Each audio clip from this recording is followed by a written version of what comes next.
Welcome to the Effortless English Show with the world's #1 English teacher, AJ Hogue, where AJ's more than 40 million students worldwide finally learn English once and for all, without the boring textbooks, classrooms, and grammar drills. Here's AJ with a quick piece to help you learn to speak fluent English effortlessly. Hi, I'm AJ Hogue, the author of Effortless English. Learn to speak English like a native. Join my VIP program at effortlessenglishclub.com. effortlessenglishclub.com. You can also add my pronunciation course. My pronunciation course is great with any of my courses, so VIP plus the pronunciation course, or my Power English course and the pronunciation course. They go together very well. Of course, the pronunciation course trains you to speak with a North American accent, to have a nice, clear pronunciation so that everyone understands you. All my courses are at effortlessenglishclub.com, effortlessenglishclub.com. Today's topic: the best method or methods for learning English. What are the best methods for learning English? And we're going to hear an expert opinion, not my own opinion. We're going to hear from Dr. Stephen Krashen. I'm going to play a short clip, a short quote from Dr. Krashen. First, let me say welcome to everybody who's joining live. So welcome to all our live viewers on Facebook. We're live on Facebook. So welcome indeed. People saying hello from many different countries. Now, I'll get to your comments and questions later in the show. Those of you watching live, relax. I'll get to your questions and comments a little bit later. Let's go now to our topic. Dr. Stephen Krashen. He's very famous. He's famous in the language learning world. He was a professor at the University of Southern California. He's retired now, but he used to be a professor there. Normally, I'm not very impressed by that, but I have to say, he was a very good one. And he was an expert on language acquisition. Language acquisition. That's what he called it. Basically, language learning, same idea. Now, Dr. Krashen liked to say these two words are a little different, but for general purposes, the general meaning is basically the same. So he was an expert on language learning. How do humans learn languages? So how do people learn their own languages as babies? And also, how do we learn foreign languages? And what are the best methods for learning languages? What is the most effective, the most powerful method for learning a language? Any language. So he studied lots and lots and lots of languages and language learning. He did lots of research and studied lots of different techniques for language teaching and language learning. He wrote a few good books. One book is called The Power of Reading. Highly recommended. And he wrote a lot of different research studies as well. Now, in this little clip, he's giving an interview, and he's talking about his own language learning and his research and what are the best methods. What are the very best methods for learning? Let's hear Dr. Krashen's opinion about that. Here we go. That's those of you watching on video, that's Dr. Krashen on the left. The good methods now are based on interesting stories where you fall in love with the story. You get so interested in the story that you forget it's in another language.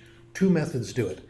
TPRS, invented by Blaine Ray, where the teachers and the students create the story together. There's a lot of back and forth. Okay, so he says that the best methods use stories. They are storytelling methods. The best language teaching methods use stories. And then he says something very interesting, something that I agree with completely. He says the best methods, the best storytelling methods, are the ones where that the story is so interesting or strange or funny that you forget, as the student, you forget that you are learning a language. So let's talk about that some more. That the best language learning happens when you forget that you are studying the language. I mean, how does this happen? What is he talking about? Because if we think about the traditional methods, the usual methods, the school methods, you never forget that you're learning the language, right? You're sitting in a classroom and you're taking notes and the teacher's talking about, well, okay, so today we will do the past progressive in English, and open your book to page 75, and then you start taking notes, and then you learn several rules for the present progressive, or the past progressive, sorry.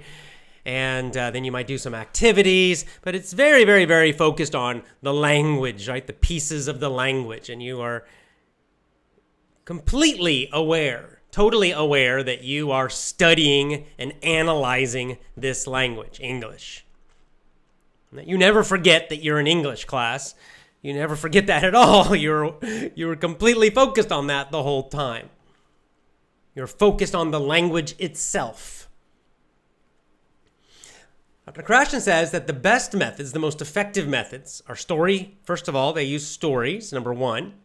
And then number two, that as you are learning with these stories, you start to forget that you are actually learning the language. In other words, the language learning happens unconsciously, we might say subconsciously. Another way we could say it would be intuitively or naturally. That we're learning vocabulary and we're not even consciously aware that, oh, I just learned a new vocabulary word. Or we're learning and improving our grammar, but we're not really even thinking about that. We're not thinking, now I'm studying grammar. Now I'm learning grammar. Now I'm learning the past progressive. You're not even thinking about that. You completely sort of forget that. Why? Because you are so focused on the story. You're so focused on the story. And what can even happen, this can happen, talk to our VIP members on Twitter, for example, and they'll tell you that sometimes they will completely forget that they are listening to English. They're so focused on the story or the information that they're learning, that they're listening to, or even reading, that they completely forget that it's happening in English. They completely forget that they are doing this in a different language, not their native language. And that's when the learning is happening completely automatically, exactly what Dr. Krashen's talking about. So effortless English, for example, I use a few different story-based methods. Number one are mini stories. He mentioned Blaine Ray. Blaine Ray, a teacher in the United States, developed a storytelling method called TPRS, which I use that method, and I've changed it a little bit. I've adapted it to my own approach, but definitely it comes from Blaine Ray. And so my mini stories are teaching you English. In the mini stories, you are learning vocabulary, even words that you may know already. You say, I know that word, but you can't use it. You're getting the repetition in the story so it goes deeper, deeper, deeper, so that vocabulary will become active. You'll start using it more when you actually speak. In those mini stories, you are also learning grammar. You don't even realize it because I never talk about the grammar in the mini stories. I never say, this is the simple past. Oh, now this is the future. Now this is the present perfect. I never talk about that. I don't want you to think about that. Exactly what Dr. Krashen said. I want you to forget about all of that. And I want you to learn those verbs, those verb tenses and conjugations completely naturally in an unconscious or intuitive way. Because this is how native speakers learn, right? This is how, when I speak English, I never, ever, ever think about those verb tenses. Never. Not one time do I think, oh, this is the simple past, and how do I conjugate this verb? I never. And not only now do I never think about that, I never thought about that even when I was a small child, still learning all of it. At no time in my life have I ever thought about verb conjugations or the names of verb tenses. In fact, until I became a teacher of English in graduate school, until then, I didn't even know the names of many verb tenses.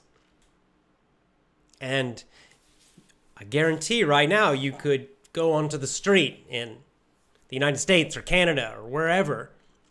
You could ask people, tell me, what is the future progressive tense? And many of them would not know. Many of them would have no idea what you're talking about. But of course, they would use that verb tense correctly when they spoke. So this is the difference. And this is what Dr. Krashen is saying, is that the storytelling methods are powerful because you learn grammar in this natural way. Because you learn vocabulary in this natural way. Because you learn pronunciation in this natural way. Another type of story method or lesson are called point of view stories. And this is basically where we just change the point of view of the story. The simple example, the one I use the most, is just that we change the time.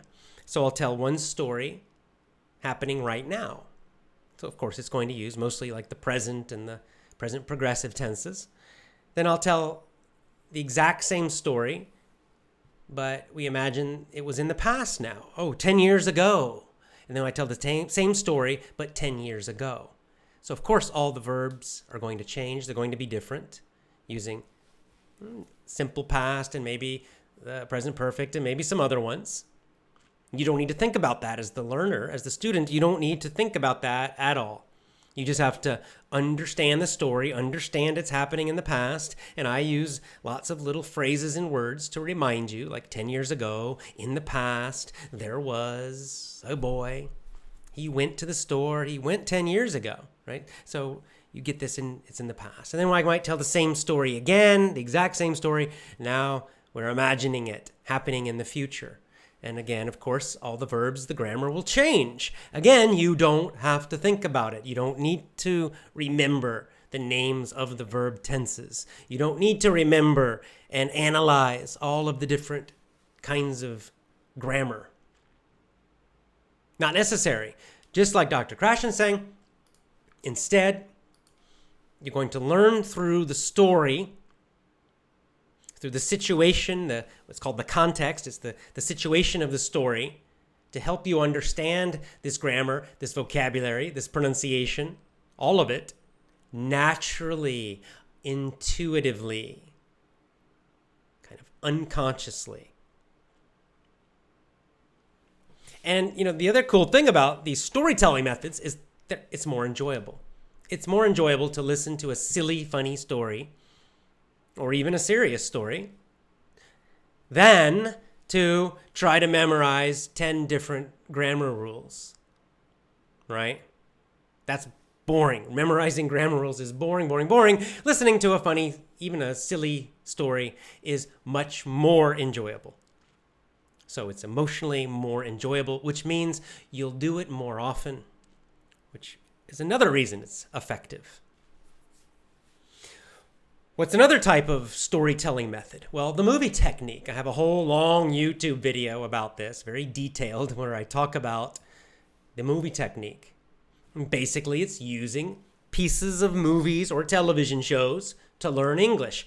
Again, why is it powerful? Because you're learning through the movie, So again, you're focused more on the story. You're focused more on what's happening to the characters.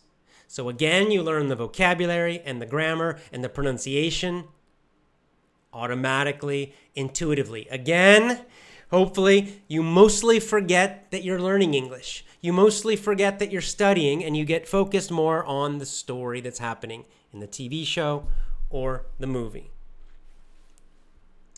Another type of storytelling method is what I call interactive lessons. And this is where I'll use something nonfiction. So it's not exactly a story, but it's information, right? So it's an article or an essay about some interesting topic. Maybe some self-help topic, maybe about how to be a better leader, maybe about how to be persuasive, maybe how to make money. Our book club, for example.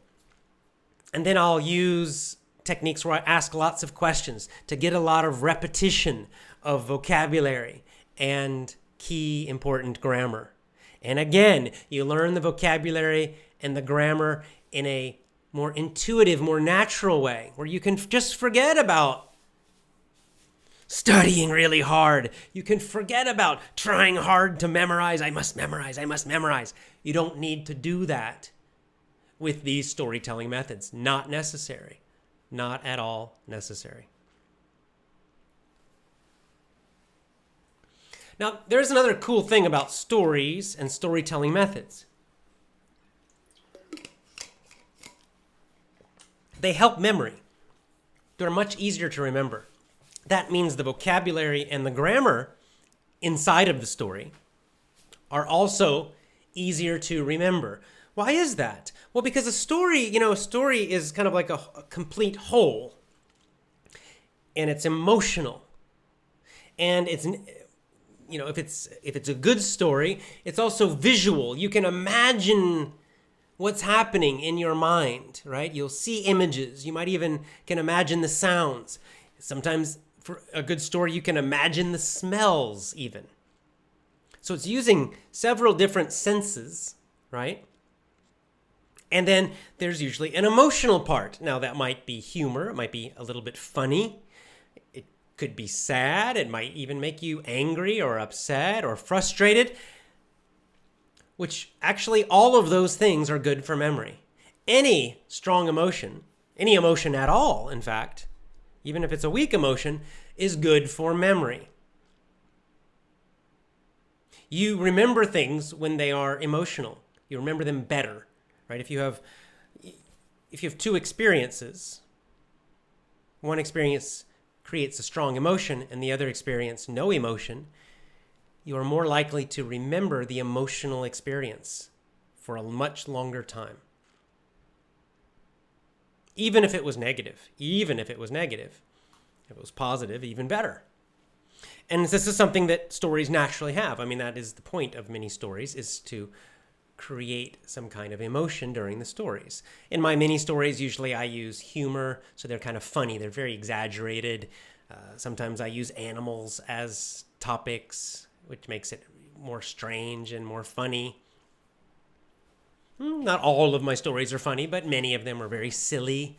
But so they'll be more memorable. So you remember them more easily. And again, you'll be focused more on this story being silly and funny, and you'll just kind of start forgetting that you are also learning vocabulary and grammar and pronunciation. I'm doing all that for you, right? As the teacher, I'm designing the stories to teach you these things automatically. But as the learner, you don't need to think about them. You can just enjoy the story and repeat it again and again and again many times. And then you will automatically learn all of this without the pain, without the memorization, without the tests, without all of that. That's why they're so powerful. Related to this, connected to this, is this idea of vocabulary learning and reading, because this is a question I get from more advanced students, maybe high intermediate level. Frequently ask me, what's the best way to improve my vocabulary? How do I learn more words? And I always say, read books, read books, read books, read books. I say this answer probably 10 times every week. Somebody asks me this question, and I give the same exact answer every single time. Read books. Why? Again, they're stories. Because most of these books are stories, and they have all of the advantages of stories. So, learning to speak, I teach you with stories, verbal stories, right? Audio stories, where you're listening to the stories. But just to increase your vocabulary, to get a lot more vocabulary, reading stories are also excellent. So you can read books. Again, because they're stories that are more powerful than getting a book full of vocabulary words. A lot of people do this. They get some book, the 5,000 top vocabulary words in English, and they try to go through and memorize 5,000 words from this book. That is crazy because, number one, it's hard work. Number two, it's really super boring. There's no real context, right? These words are not naturally connected to each other. They're just in some big list. Maybe they have an example sentence or something, but it's still a terrible way to learn vocabulary. There's definitely no emotion at all, like a normal story would have. And you definitely do not forget that you're learning English. No, you very much remember you're learning English because you're so bored trying to remember these long lists. On the other hand, when you read a storybook, let's say you read a Hardy Boys book that's not too difficult for you. So you start reading the Hardy Boys book. It's a mystery book. And very quickly, you're focused on the characters. You're focused on the action. What's happening in the story? Oh, there's a mystery. Oh, there's a ghost. Oh, what's happening? And then you start to feel some emotions connected to the story. Maybe there's a little danger for the characters, the Hardy Boys, the heroes. And, very soon you forget that you're learning English. You're actually learning new words because you're seeing new words. Maybe you're quickly using an electronic dictionary. You quickly look up a new word and you look, and then you keep going. But you don't try to memorize it. You just see it. Okay, and then you keep going. And then you see it again, you forgot again, you tap that word. You see it again, the definition, and then you keep going. And you keep doing this. And eventually you'll find, maybe by the middle of the book, now you remember that word. You've learned that word with no pain, with no super effort, just by reading this big story, this storybook, in print, about that big, a couple inches. And so mostly you're just enjoying this entertaining story, and yet by the end of the book, you will have, oh, someone's at my door. Delivery, I guess. By the end of the book, you will have learned a lot of new vocabulary words. You won't even realize how many you've learned, but you will have learned a lot by the end of that story. Also, you definitely won't realize that your grammar has improved, but it will. Why? Because by reading that whole book, again and again, every single sentence, you are seeing an example of correct grammar in a full natural situation. And with all that repetition from that reading, you will just start to naturally learn, intuitively, automatically learn better grammar, better sentence structure. Painlessly. In fact, you'll probably eventually become a fan of the Hardy Boys. You'll get another book and another book and another book. There are many. And soon you'll just completely forget that you're doing this to learn English. You're just reading these stories and enjoying them. And your English is also improving at the same time. You will have achieved what Dr. Krashen is talking about, which is completely forgetting about the language learning and yet learning the language very well. That's the goal. That's always my goal as your teacher and in my courses. My goal is always to try to get you to forget that you're learning English while you are learning English, so that you're learning in the most powerful way, but at the same time, you're kind of forgetting about it, mostly. Now, can I do this 100% every time? No. Sometimes you'll realize it. Sometimes you'll realize you're learning, and sometimes you'll focus on the language a bit. But I do my best to get close to that goal, to make it as enjoyable and as powerful as possible, to achieve what Dr. Krashen is talking about, where you are learning super quickly and powerfully, getting great results, and at the same time enjoying it and kind of forgetting that you're doing it. It's really cool when this happens. It's really fantastic. That is the power of storytelling methods. And that's why Dr. Krashen says that the best methods of language teaching and language learning are storytelling methods. And I agree with him 100%, and that's why I use stories in my lessons as well. All right. Question time. I'm going to go to Twitter for a minute and answer one or two Twitter questions, and then Facebook folks, Facebook viewers, I will come back to you. But let's look at Twitter. Don't want to ignore Twitter. Let's go to Twitter. Twitter. All right, my Twitter. Sergey. This is right from the beginning. Sergey has a good comment that I want to share with you. So Sergey says, is giving advice to someone on my Twitter. My Twitter is AJ Hogue, by the way. Those of you watching, let me put it on the screen.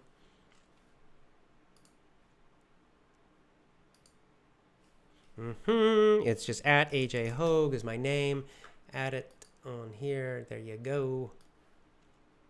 Okay, so my Twitter's AJ Hogue. That's where you ask me questions. And recently, today on Twitter, I was telling everyone, I'm telling you now, you must listen to my audio podcast. Subscribe to my audio podcast, the Effortless English podcast.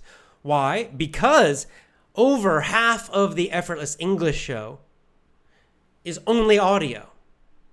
If you are watching my videos, only watching my videos on YouTube or on Facebook, you're missing half the show.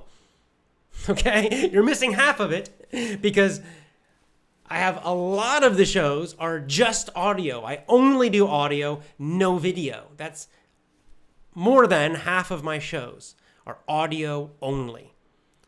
So video watchers of the show, be sure to also get the audio podcast. Very important. You're going to get a lot more English audio, a lot more of the Effortless English show on the audio podcast. And so I put that on Twitter, and then I had a few questions. How do I get the audio podcast? How do I get it? And it's very easy, as Sergey gives us the answer right here. He says, install a podcasting app on your phone or wherever, any device. Then on the podcasting app, it'll have a search function, right? A search line, a search area. In the search area, just put Effortless English Podcast. Effortless English. Even just Effortless English is probably enough, but Effortless English Podcast. And it will come up. You'll see my podcast with my face. And just subscribe then. Then you subscribe. And after that, it's automatic. After that, every new Effortless English show will come into your device, will go to your phone automatically. You'll get every one, including and especially the audio-only shows. So don't miss the audio-only shows. Now, I already know the next question, because people ask it all the time. Which app? Which app? Which app should I use, AJ? It doesn't really matter, honestly. Any podcasting app is fine. Okay, so you can decide, but I'll give you a couple choices here. Okay, one is called TuneIn. I'm going to put it on the screen if you're watching. TuneIn. TuneIn app. It's right there, over on the right side. TuneIn.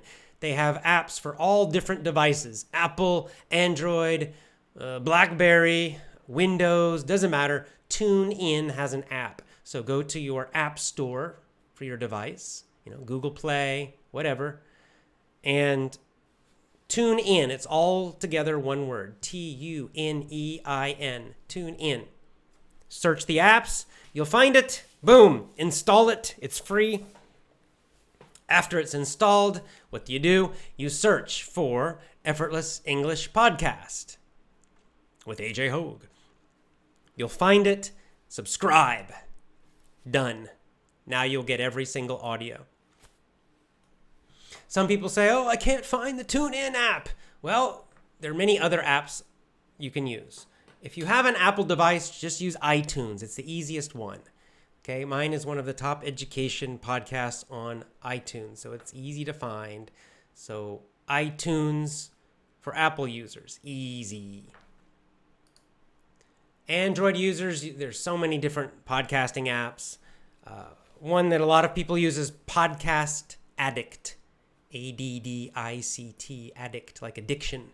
Podcast Addict is very popular. And you can find the Effortless English show. The Effortless English podcast is on that app also. All of these apps are free.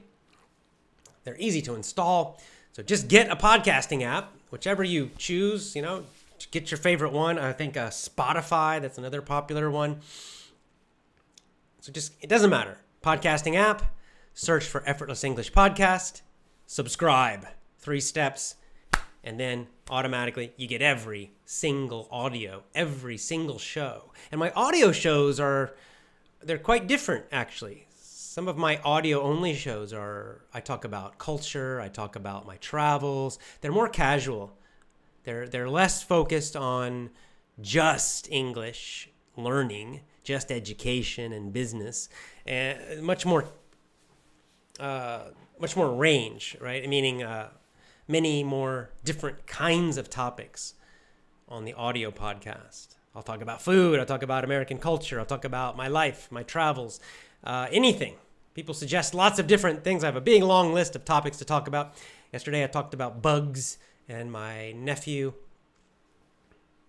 So if you want to get a lot of different topics and therefore a lot of different vocabulary in English, audio podcast, guys. You got to subscribe to that. You must. All right, let's go to Facebook now.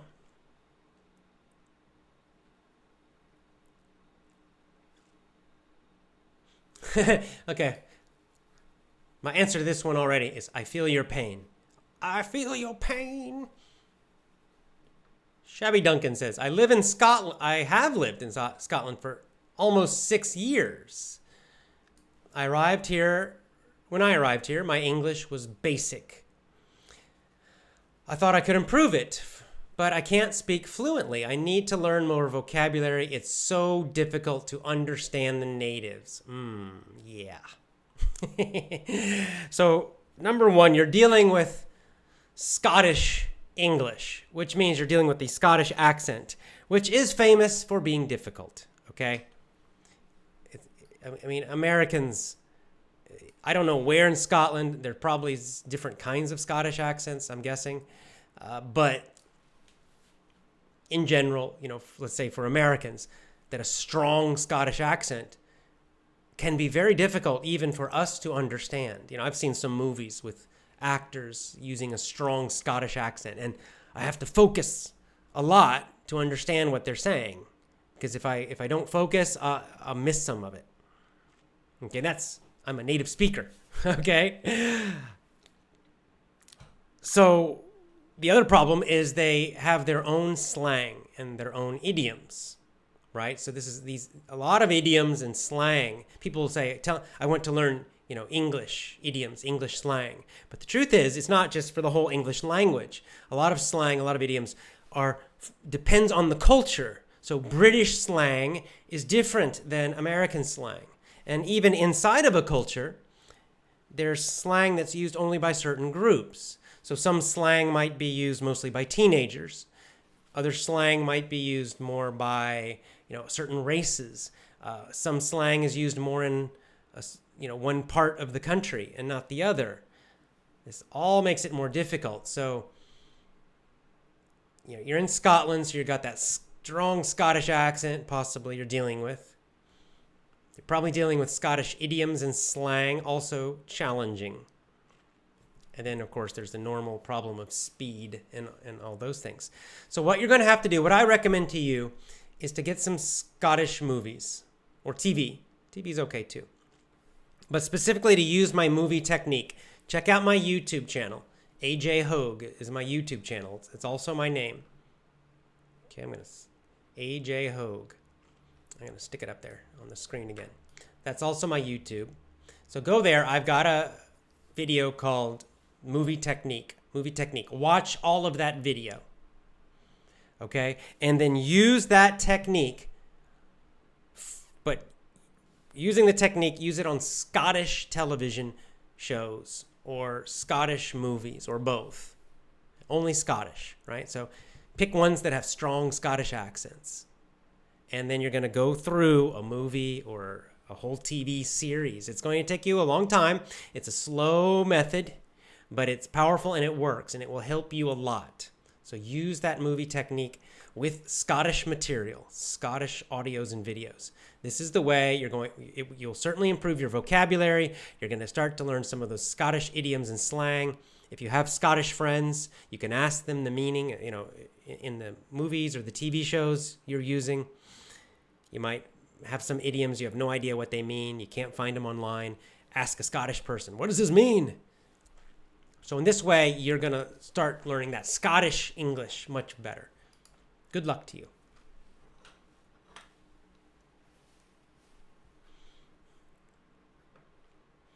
All right, back to questions here.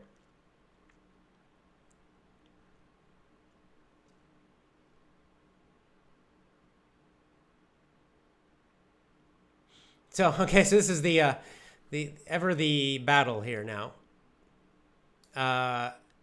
So Alabay is saying that I was listening to your podcast. You mentioned some people said that my podcast was too long, too much, especially the audio podcast. I add a lot of stuff there. But I want you to make as much as possible.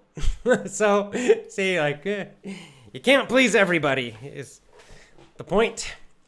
So now I've made it a little shorter, and other people say, I want more, give us longer. And then I made longer, and some other people complain, give us shorter.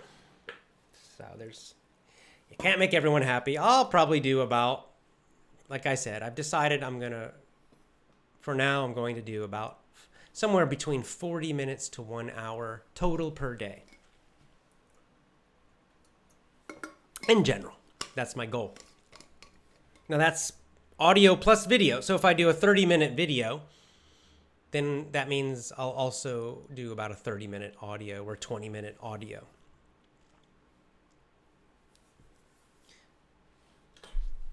Today I'm only doing the show live on video, but the cool thing is audio listeners, they get everything.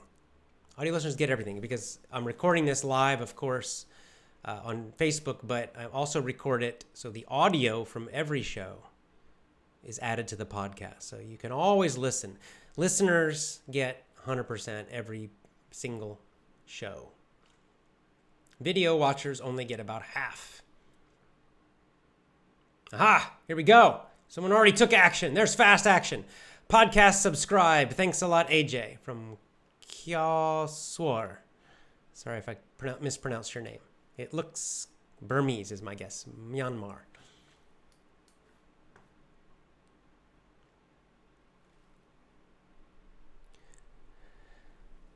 Make long and short everybody happy. How do I do that? Make it longer. Now I'm getting comments, lots of people wanting longer. And then some people like watching live video and some people watching audio. Now I do that. I'll be mixing video, especially now. Now here's the issue. I talked about this yesterday in my audio podcast, kind of talking about the advantages of audio. And I mentioned yesterday on my audio podcast, only audio, I mentioned that I'll be traveling soon, soon, sometime like into this year or something, but possibly traveling for a while, for several months. And that when I travel, it's much more difficult for me to do video. And when I travel, it's almost impossible for me to do live video. Live video like this requires a fast internet connection. If the internet connection's slow, you already saw this happen probably. The video breaks, it breaks, the sound is terrible, too many problems. I just can't do live video with a bad connection.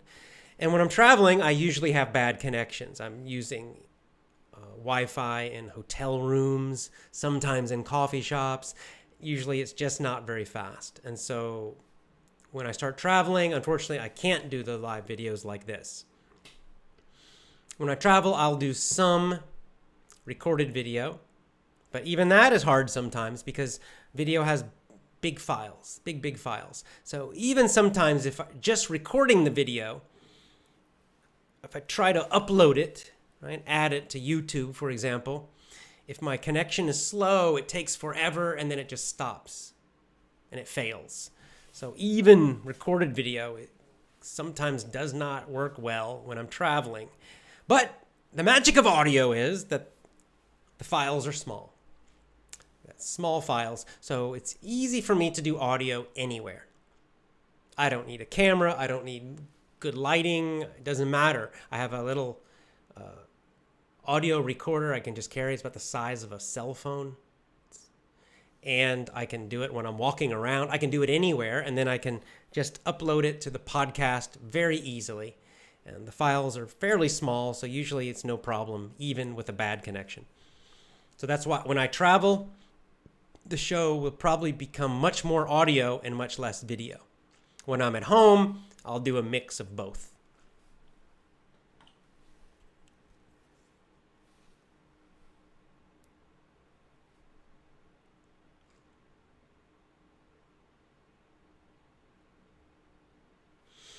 Oh, this is interesting. Antonio says, why is it easier for me to understand my Brazilian teachers speaking English, but difficult to understand the natives? A couple possibilities. One guess is you're just used to their accent, right? Because if you have, probably, I'm guessing, you have been listening to Brazilian teachers mostly, right? Like in school. So most of your English teachers were Brazilian, so you're used to their accent, you're used to their pronunciation. So when you listen to a native speaker, the pronunciation's actually different, and you're not used to it, so it's a little more difficult to understand. That's possibility number one. Another possibility might be speaking speed. It's possible that your Brazilian teachers are speaking more slowly, and that the native speakers you listen to might be speaking more quickly. So I would recommend, however, that you need to fix this, because I'm guessing you want to use English with non-Brazilians. Because as a Brazilian, you can just speak Portuguese to other Brazilians, so you don't need English. So if you're going to use English, you're going to be talking to people who are not Brazilian, probably. So that means you definitely need to understand those native speakers. So you probably just need a lot more practice. You know, my podcast is a good one to use because I don't speak too fast, too quickly. And I don't use a lot of slang. I don't use a lot of idioms. So you can use my podcast. You can use my courses if you want to. Find other podcasts. You can use my movie technique that I mentioned before. And, you know, with time, that you'll get used to these native speakers, their pronunciation, their accents, and it'll seem easier to you. So it just takes a little time.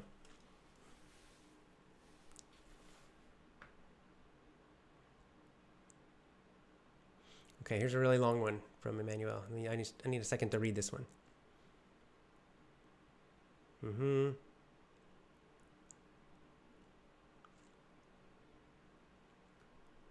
Okay. So, long one from Emmanuel today. Hey, Emmanuel, again. This one's going to cover my face on the video. All right, my question. I've been told by my cousin to ask you this question.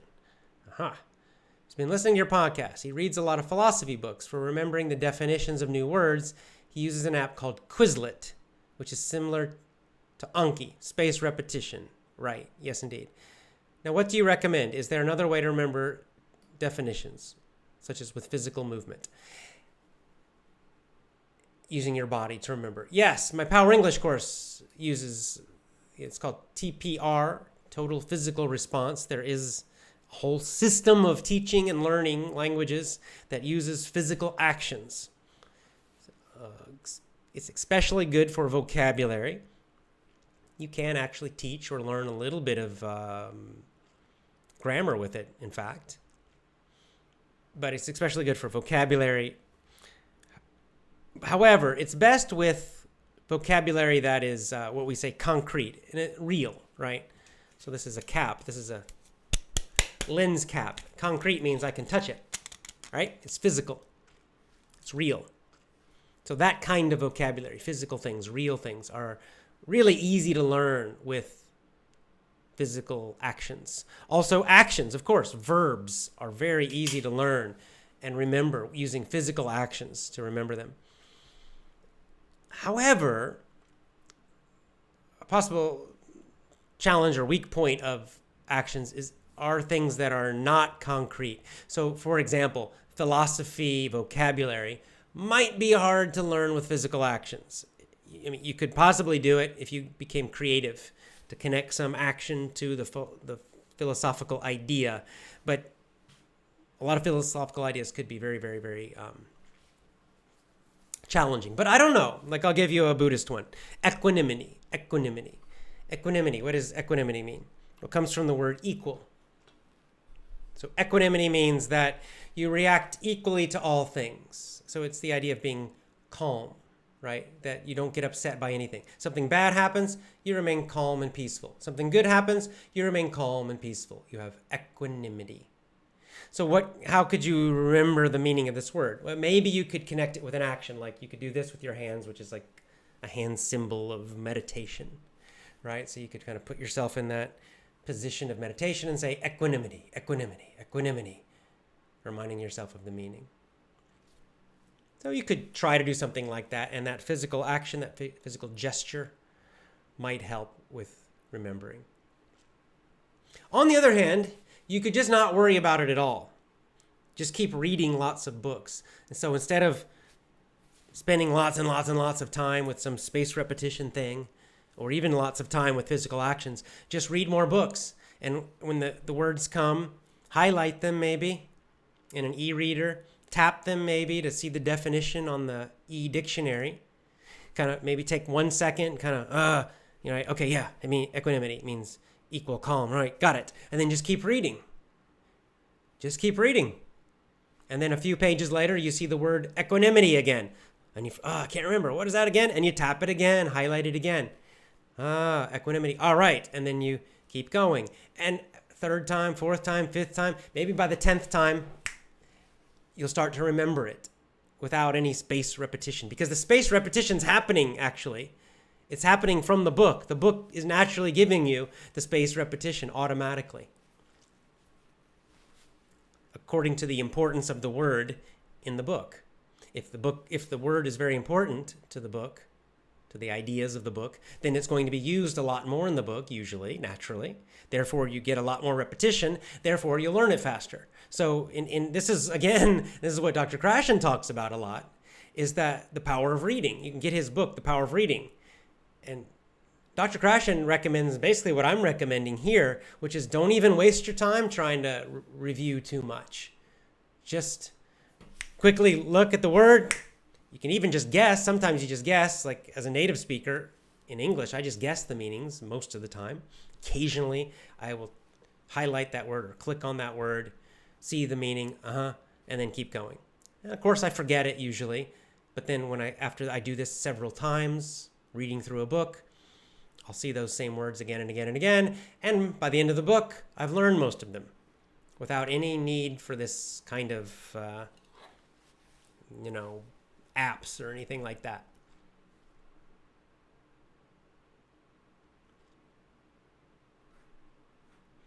Okay.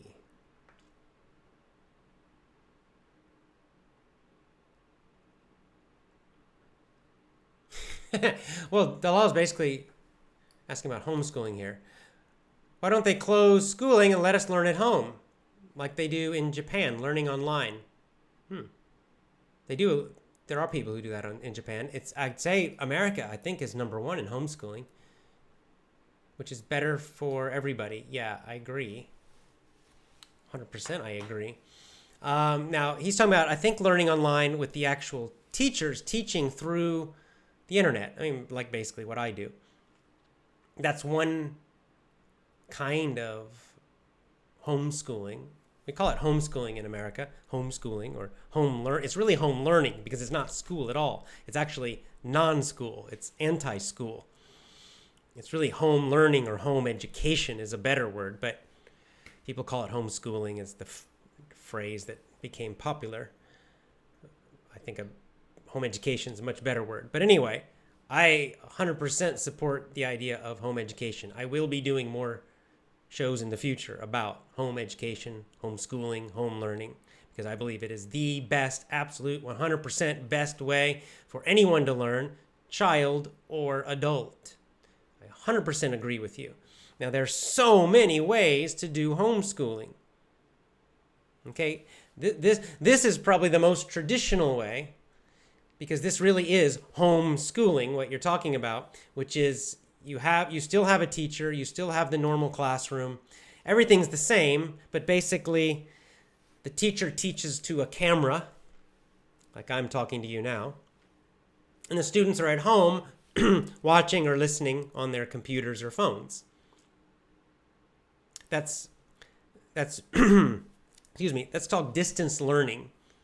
Right? A lot of universities, a lot of colleges do this in America. In fact, there are schools, University of Phoenix, I think is the biggest one, that are almost 100% online distance learning schools, universities or colleges. So it's become very popular with universities and colleges in America, this distance learning. Now, this is still very traditional. You're still paying your money to the school or the university, right? Large amounts of money, usually. And you're still getting grades, and there's still tests, and it's all kind of structured pretty similar to normal schooling, but the good part is you can do it from home and relax more, so that's nice. Now, there are, I think, even better ways where you are much more independent. So instead of joining a college or a university, you pick and choose, you decide, you find the teachers you want. You don't have the school doesn't tell you, oh, you have to register for the class, you have to take this class. You don't do that. You just say, I want to find somebody I like. I mean, you're doing that with me right now, right? Nobody forced you to listen to me. No one forced you to get my courses. No one forced you to subscribe to my podcast. You found me and you tried, and then you like it, and you like my way of teaching. You like my podcast. So you subscribed. You're the boss. You are the boss. It's independent learning happening online. That, I think, is much better because you are the boss, and you learn better when you are the boss. And children also learn better. Now, as they need their parents to guide them and coach them, especially at young ages, of course, obviously. But as they get older, with homeschooling and independent learning, they will become more and more and more independent and active, and they will become the boss of their own learning too. It's very impressive, very powerful. Great stuff, man. I love it. So, excellent comment.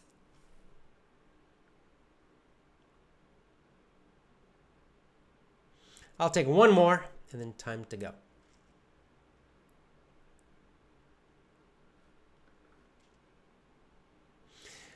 All right, just looking through the questions. Takes me a second to read them.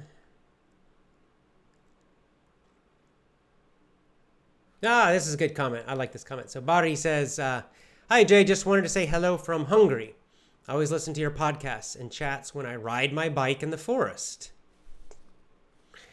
And this is the most perfect way of spending time for soul and for the body. Thanks and regards. Thank you. And I 100% agree. I highly, this is such a great thing. I highly recommend doing this. It's so simple. It's such a simple way to energize yourself while you're learning. You know, in my Power English course, the whole beginning of that course is really, I'm teaching you how to get that emotional power, get that energy. So you're not just sitting and listening to the course, you know, getting sleepy and tired. No. People ask me, how do I do this? You know, I teach you some specific ways, some very powerful ways in the Power English course. But one of the easiest ways to do this, to keep your brain awake and therefore learn better concentration, better energy, everything better, is just to move your body while you're listening to English. I mean, this is the opposite of school, right? In school, You sit in your chair at school, and then after a few minutes, you start leaning back and right, or leaning forward, putting your head on the desk, or you're laying back, you're sinking lower and lower, your energy drops. Or if you're sitting at home, if you just sit in a room alone at home, listening to English, same thing's going to happen. I guarantee it, right? And as your body gets lower, as your body stops moving, the energy in your body will naturally drop. It just happens. It's natural. This is just a physical, mental reaction. Okay? The less you move your body, typically, the less energy it has, especially when you use these postures as body language, where you're kind of sitting back, or your shoulders are down, your head starts getting down, you're listening. But then guess what happens? As the physical energy drops, then the mental energy drops. You start losing your concentration. Your mind gets a little sleepy, a little cloudy. Your mind gets a little tired. And then your listening's not so sharp. You're not focused so well. And therefore, you learn less. You learn more slowly. It starts to feel boring. Okay, so people ask me all the time, how do I increase my energy? How do I improve my motivation while I'm listening to English? And the number one thing you can do is just get up and move your body while you listen. I mean, this is the great thing about Effortless English. It's the great thing about online learning, independent learning. You can do it with your phone and some headphones. So you put your headphones on, maybe smaller than these, but get some headphones. Get your phone, put it in your pocket, and jump on your bike and go ride in the forest. Go ride under the trees. You're listening to English. You're riding your bike. You're in a great, beautiful, natural area. That's fantastic. You're feeding your brain with English. You're feeding your eyes with this natural environment. You're feeding your whole body and soul with this natural environment. And you're moving your body. So your blood's moving, your heart's pumping. That keeps you awake. Your body has energy. When your body has energy, your mind has energy. Okay, I guarantee you, while you're riding your bike through the woods, your mind's not going to get sleepy. Your mind's going to be awake. People do this while bicycling. You can just go for a walk if you want to. That's an easy one. Just go for a walk. Same idea. Put on your headphones. You got your phone. Go outdoors and go for a walk. Go to the park. Walk through the city. Doesn't matter. Wherever you live, just go. Get out there and walk. Even the act of walking keeps you physically and mentally awake and alive, which is great for learning. And then you're combining two things. It's a little bit of a fitness benefit, health benefit, and you're learning English at the same time. If you're into running, you could do it while you're running. These kind of aerobic exercises are usually the best. So fantastic. Bari, thank you for sharing that. And I think it's fantastic. I really, really, really encourage you to do that. If you listen to my podcast, do it while you're moving your body, get outdoors, today or tomorrow, whenever the next day is for you. Try it. The next time you listen to the Effortless English podcast, try it outdoors moving your body. So go for a bike ride, or go for a jog, or go for a walk. I guess they have what?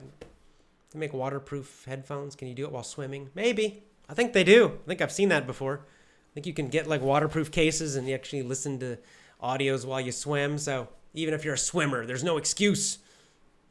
Okay. All right. Well, thank you very much. Hope you had a great day today. It's been great talking to you. So remember, back to our main topic, which was Dr. Krashen, storytelling. Stories. Storytelling methods are the best. Storytelling methods are the best way to learn English, the most powerful, according to Dr. Stephen Krashen, and according to me too. Lots of love to you. As always, go to Effortless English Club, effortlessenglishclub.com. Join my VIP program, get my pronunciation course, speak English powerfully at effortlessenglishclub.com.